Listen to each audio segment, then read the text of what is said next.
Devi Entertainment, the super voice. Ndimakunyadirani kwambiri makastoma nonse amene mmandigula mafilimu. Tikatulusa filimu ndi 1000 yokha basi. Gwirisani ntchito WhatsApp number 082 162 5588. Mukatero mwandipezatu ine Devi kungondilipira mwalandira mafilimu. Zikomo kwambiri. Ine Devi Entertainment.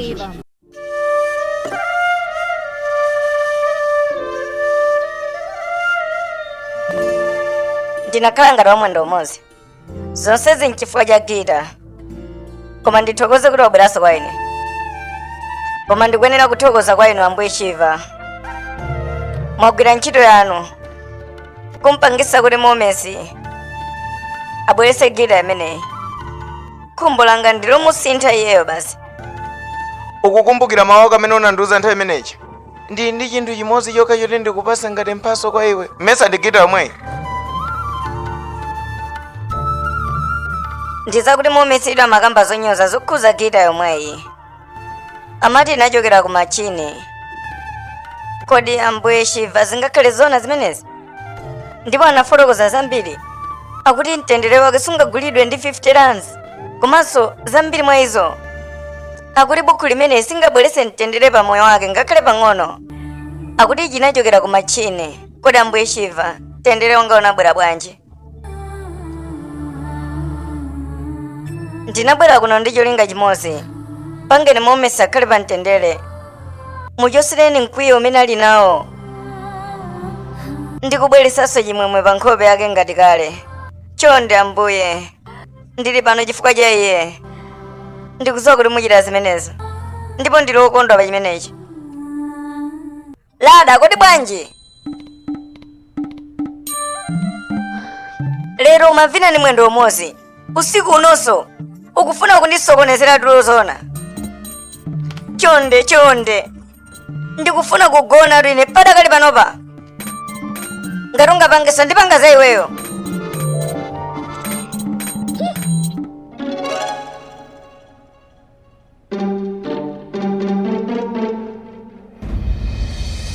Jenimini zikazangochitika pasavuta kwambiri.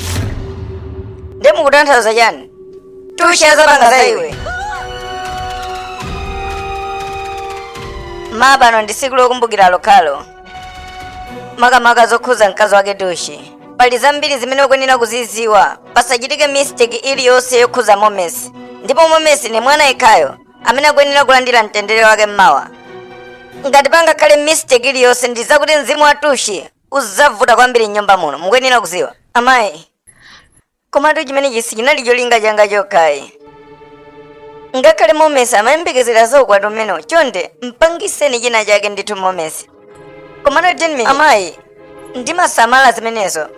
Ngakhale za Tushi, za Momesi, za mwana wake, onsewo ndimasamala za iwo basi. Simukuyenera kundiponya kutali ine. Ndikudziwa kuti ndi tsiku lobadwa Tushi, komabe ndionetsetsa kuti chilichonse chiyende bwino amayi. Pepani mukaona pena sitikumalankhula ndi kuti pamenepo panalibepo mawu kapena subtitle. Pepani kuti mapatiwa akumatuluka opanda sound. Sorry.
ndiza kuti masiku amenewo amakhala apadera kwambiri makamaka kwa momesi amene mukumfunayo kuti akhale mamuna wanu, ndipo masiku amenewo ndiopatulika amayenera kulandira ulemu wake pa masiku amenewo.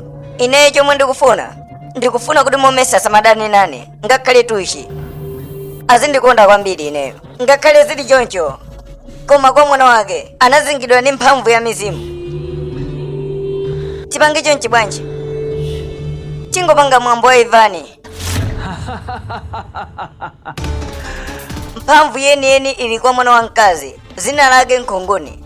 Kuti mupange mwambo wa Ivani ungathe kusokonezeka. Chimene ukuyenera kuziwa ndiza kuti Tushi ali nyumba momwemo. Ngati ukufuna kuthana ndi mavuto amenewa, pavuta kwambiri. Inu mukuyenera kupeza malo abwino kwambiri ndi kutanda mandala, ndipo mudzathanatu ndi iye pa nthawi imeneyo. Koma ngati iweyo suchilimika ndi kupanga mandala, uluzatu chilichonse. Ndikwanisa bwanji? Ndigwirisa ntchito chani? Uzagwirisa ntchito botolo iyi. Ukazangokwanisa mandala kwa iyeyo, kutuluka kwa zuwa azakhala mathero a Tushi.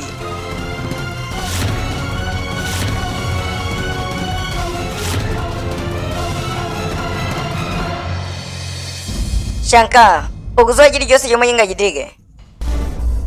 Ndipo siku la lero ndilopambana lokalo, ndipo musamalire momesi. Chabwino anti, ndi chifukwa chake ndabwera ineyo kuti ndilongosole mavuto amenewo.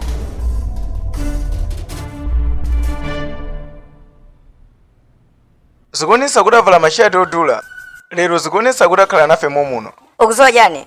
Sindikuyenera kubesha nawo pa mpikisano waukulu ngati umenewo.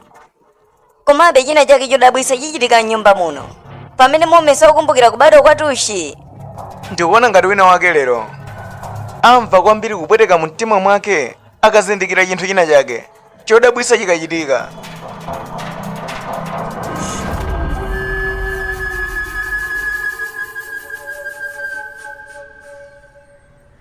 Taulai, inde ndikuziwa kuti mukufuna kupemphera. Mungondikira pang'ono chonde ningopuputa.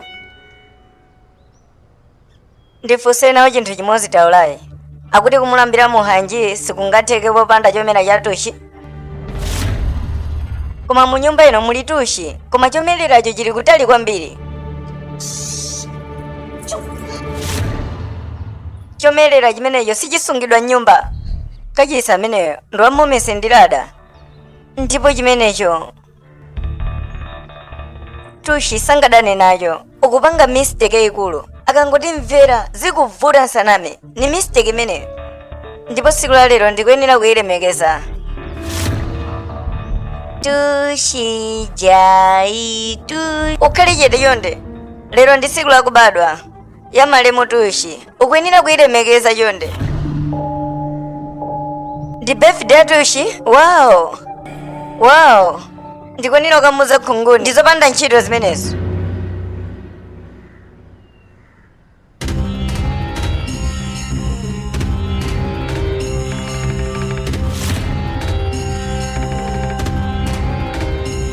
Munganduze date imene nabadwa Tushi ndizolesedwatu, ngakhale kutchula zina lake.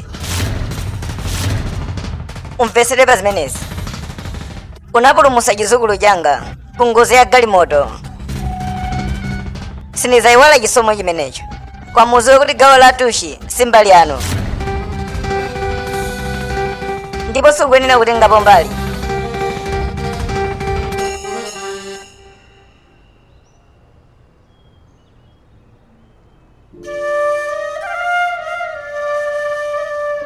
Ndinabwera kuno ndi cholinga chimodzi chokha basi, kuzabwezeretsa mtendere wa momesi, osati kuzawonongayi. Ndeka asizi kundikhuza ndizachani, komabe ine ndikuyenera kuchitapo kanthu. Ndikudziwa kuti Ambuye Shiva muli mbali yanga. Oh, chano akubweranso pano. Ali kuti iyeyo Akubwera konkuno. Tikuyenera kumwerera siku la lero, ndipo ndikukhulupirira kuti siku la lero inali yosowa kwambiri. Lero lafikadi. tadikira kale tagwira mabuleki chonde. Ukufulumira kwambiri, tadekha undifotokozere bwinobwino. Palibe vuto. tapita ukapange zoti ulize galimoto. Sukuyenera kusangalala kwambiri siku la lero. Mawa ndi siku la ukwati wako. Komatu ndi zabwino kwambiri. Iya. Masokosi abulu ine amanidabwisa kwambiri. Komano sukuyenera kusangalala kwambiri. Ungathe kuononga zokonzekera za ukwati wako. Cholinga chako ukufuna kuti nthawi zonse nzingokhala m'milandu basi. Chabwino, kodi mwafuna kuti ntero. Ine tiyeni mukandiyimbe mlandu. Mtima wanu usangalale. Usamakambe nthabwala. Makamaka zokhuza ku koti. Amene anali mavuto akulu kwambiri.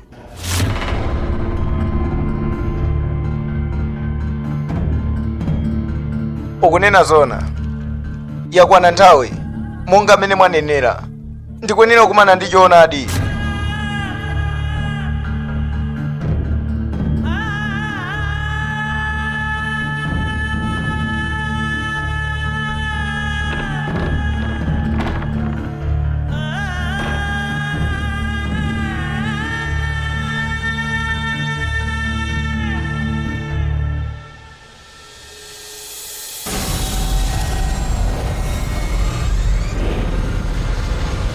Ngati ukufuna kukumana ndi choonadi, sukuyenera kudana ndi mkazi wako amene ali nyumba ino. Kukhala kwa ine nyumba muno ndi umboni waukulu kwambiri wa ubale wathu a iwe ndine. Kodi ungazathawe bwanji choona chenicheni?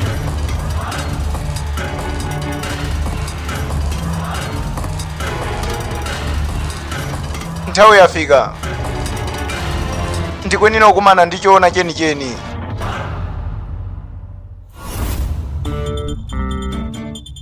Malo apadera kwambiri okhuza Toshi. Machira amene wandiyike pati. Kapena ndikuyenera kuyika mchipinda cha Momesi. Ndikumene amagona ndi Toshi. Ndikuyenera kupeza malo ene amene akukhala Toshi. Kapena ku kitchen. Kapena ndiyike kuti.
Apa ndine apeza malo aja. Ndikuyenera kuchera pamenepo.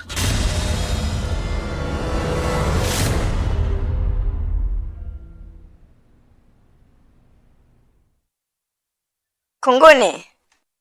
Chifukwa chani wangokhala wekha kuno?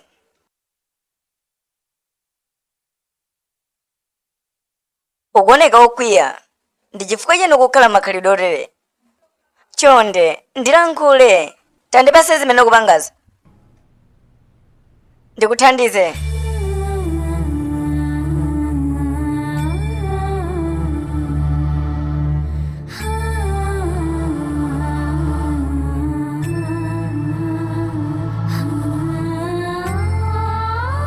Tenga. Ndaveka bwinobwino.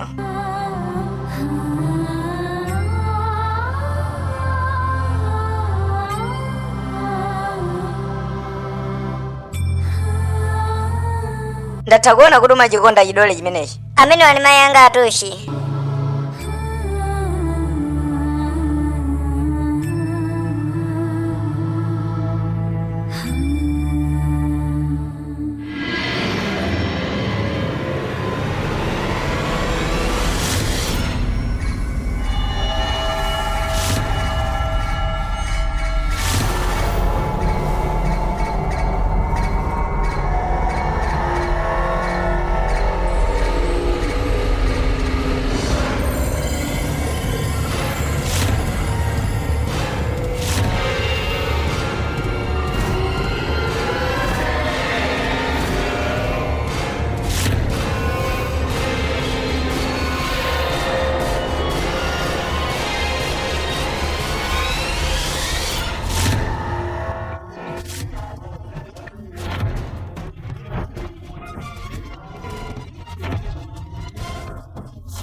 palibe amene azakupulumutse Tushi. Uwu ni msampha omaliza wa iwe ndi ineyo.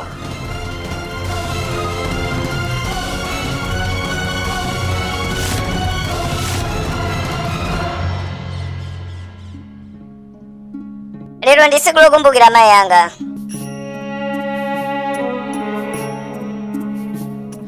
Ndipo ndikukumbukira chilichonse chimene akanipasa. Kufikira pamene iwo anatisiya. Zimandikhuza kwambiri nsaname. Agogo anga anandiwuza kuti lero ndi tsiku lomvetsa chisoni kwambiri. Ndipo ndisamasangalale. Ngakhale azinzanga abwera kuzandiona.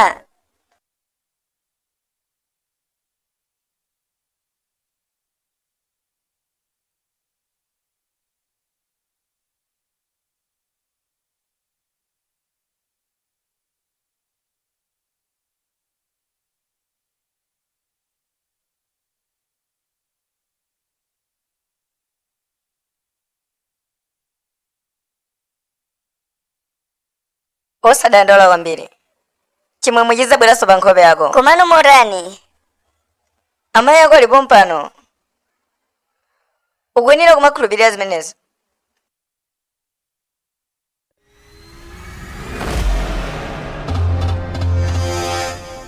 Pepani kwambiri, pepani. Wayamba kujairaso pano. Pepani.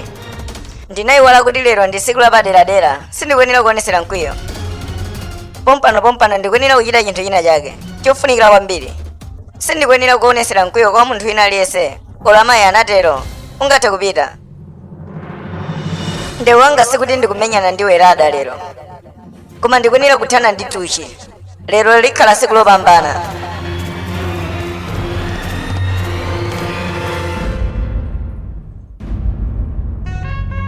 Mu nyumba ino wina aliyense lodeka kuti ndikuyenera kuphika chani, ndikuyenera kuphika chani.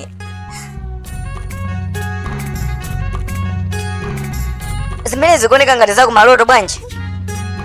Ndikuyenera kuphika china chake chodalisika ndithu. Ndigwiritsa ntchito mkaka.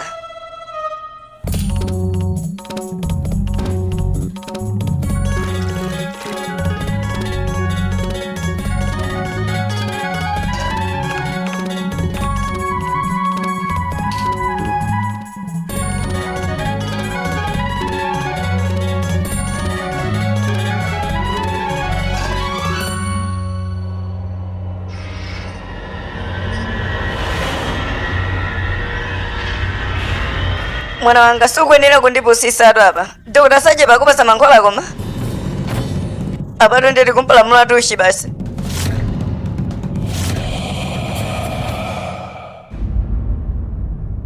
Ndichifukwa chani mwaphika ke lero tsiku lakubadwa kwa amayi anga? Sindikudya lero. Khunguni, taona lero ndi tsiku lopambana kwambiri. Ukuyenera kudya zimenezi. Chimozimozi mayi ako amakuphikira zokonda iweyo pa tsiku lakubadwa kwako. Ukadya iwenso nchimozimozi adya mayi ako basi. Ngati usakudziwa kwambiri Khunguni, ndizakuti mayi ako amagwiritsa ntchito ke amenepo dyesana ndi bambo ako. Leronso ukuyenera kugwiritsa ntchito zimenezi. Tsiku lakubadwa kwa mayi ako amakonda kuphika zimenezi.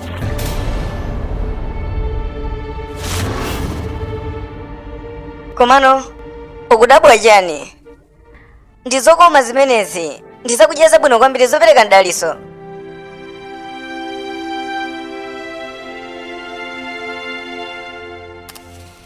Tadikira kaye. Sukuyenera kuyesa kandulo.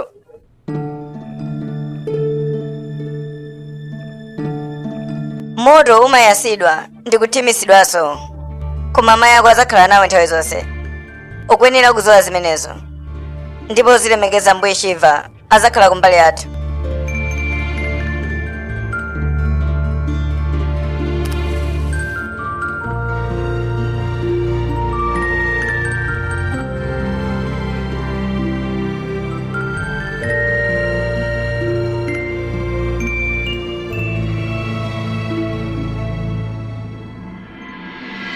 Monga chikondi cha amayi ndi bambo ngati chafika kwa inu, kwa ine, zowawa zonse zizatha.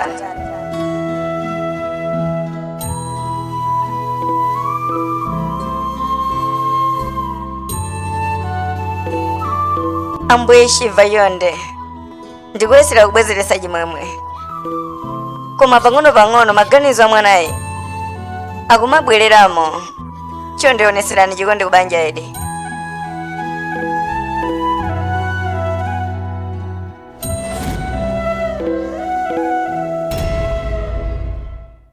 gulani mapati ena osatirawo kuti mumuone Denimini pa sampha umene anachera kuti amukole nawo tushi. Tione kuti zinatha bwanji. 0 162 5588 mukatero mungolipira 1000 kwacha mupeze anu mwachangu muone kuti tushi anakodwa kapena ayi. Tenazo na Malawi.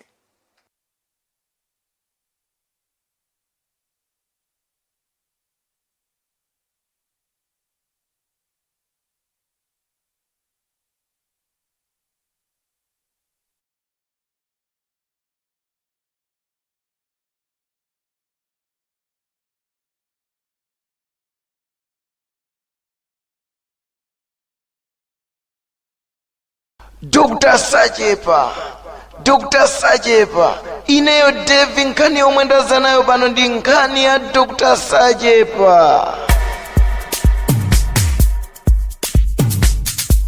Dr. Sachepa akudziwitsa wina aliyense kuti amathana ndi mavuto osiyanasiyana, kungotchulapo ochepa chabe, kuchosa ufiti, mwitano pa banja, amathana ndi matenda osiyanasiyana, kusowa ntchito, kusachita bwino pa ntchito, kubwezeretsa chikondi, komanso kupangitsa akazi anu kapena amuna anu kuti azikukondani kwambiri. Komanso Dr. Sachepa akupezeka ndi mankhwala monga awa okhuza ana a skulu ngati zikukanika mkalasi kuti mukhonze bwino. Iwo akupezeka ndi mankhwala oti muzikhonza bwino mayeso anu, kumaziwa kuwerenga, komanso kulankhula English popanda chovuta chilichonse. Mankhwala awa ndi abwino kwambiri, ayeseni lero simuzalephera mayeso anu kapena ma interview. Dr. Sachepa amathana ndi mavuto osiyanasiyana, kungotchulapo ochepa chabe. Nkhani zokhuza chuma, iwo atu mwayike pa namba 1 amathana ndi mavuto onsewo. Kodi inu mukuchedwa pati? Anzanu akulemera, anzanu akuchita bwino, ayimbireni foni manambala amene mungapasidwewo.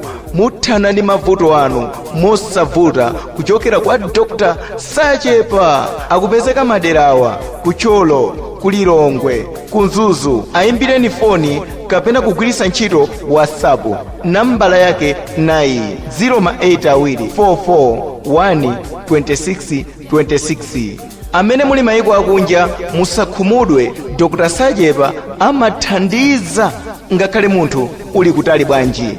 Ambiri mwachitidwa chipongwe ndi asing'anga ena angoti fwakalala mtaunimu.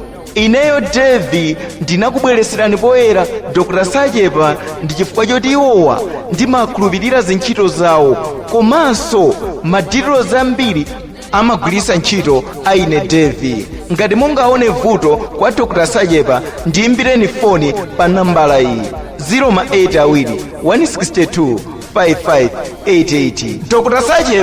Dr. Sachepa ndimakhulupirira ndipo ni mbambande.